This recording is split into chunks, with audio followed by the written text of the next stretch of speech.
Let's talk about that idiotic oaf, Prince Andrew. We always knew he was stupid, Russell, obviously. The man is palpably dim, thick as a plank, as Mike Graham might say. But we didn't really know that he was dangerously stupid. Now, here's what's been going on. Today, this hitherto named as H6, this Chinese spy that got his tentacles into Prince Andrew and was able to get 2 invitations to Buckingham Palace, to St James's Palace, to Windsor Castle, apparently met former Prime Ministers David Cameron and Theresa May, was photographed with them. Anyway, he has now been named 50-year-old businessman. Here's what I think is the interesting question here is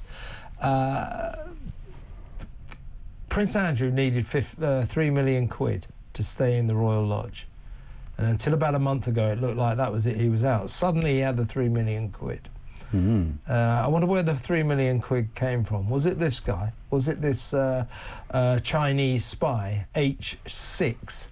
Who's now been named. Name we now have. Yeah, Yang Tengbo. Yang Tengbo, a 50-year-old businessman who definitely managed to penetrate the higher echelons of British society, particularly the royal family. Where did Prince Andrew get that 3 million quid from? Was it this guy, Tengbo?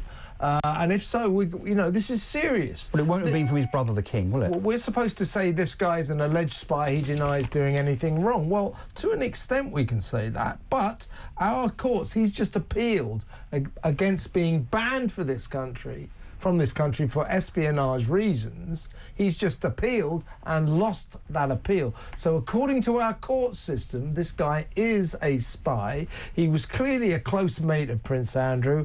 Prince Andrew needed £3 million in Mr.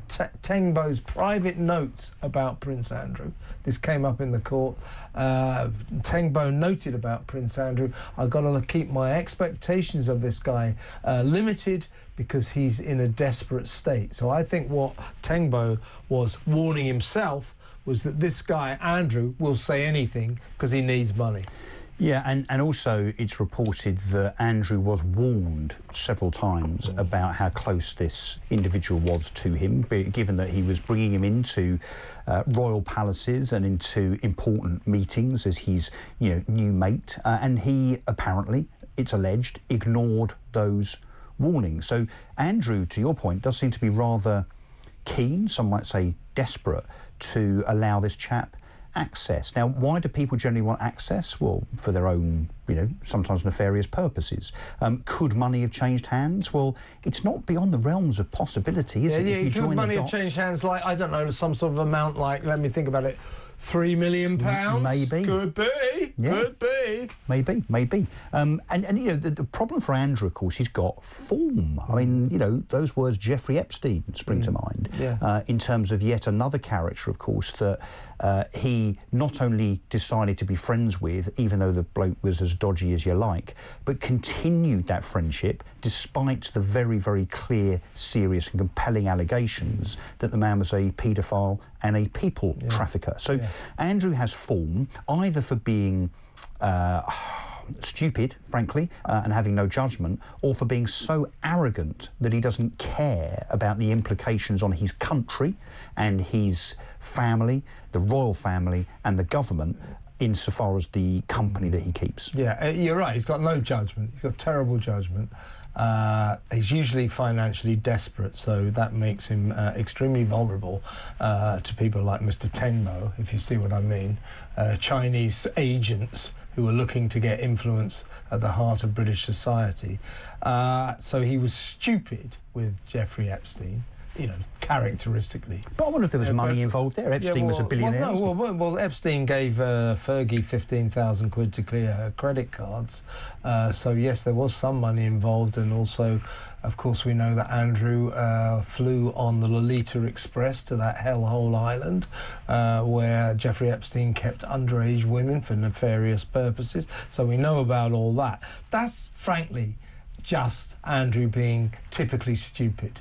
Now, he's obviously been typically stupid with this Chinese agent as well, but this time his typical stupidity is dangerous stupidity, and it looks as if he might have compromised this nation's security, and that is a scandal. Well, I mean, look, you've got to, and we will always, as ever, here on Talk, tell it as it is. You've got to join the dots, and it's very, very clear that this has potentially compromised national security. Yeah. If the National Security Court makes not one but two decisions to ban him from the country and then to not uphold his appeal, clearly that person is a threat. They don't make those decisions for no reason at all. So clearly, if that person was a threat to our national security, and look, you know, we know, don't we, that the Chinese are all over Britain in terms of trying to nick industrial and political secrets, so there shouldn't be a surprise.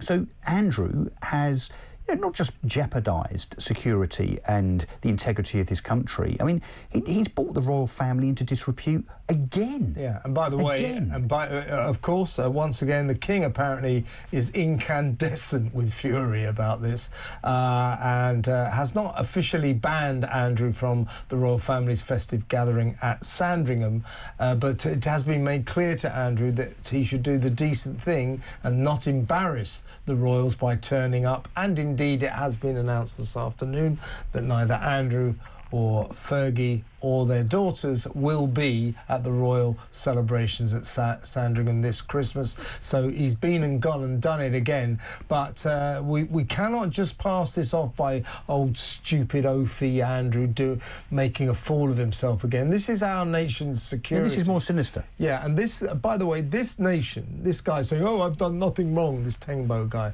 I've done nothing wrong, I'm not...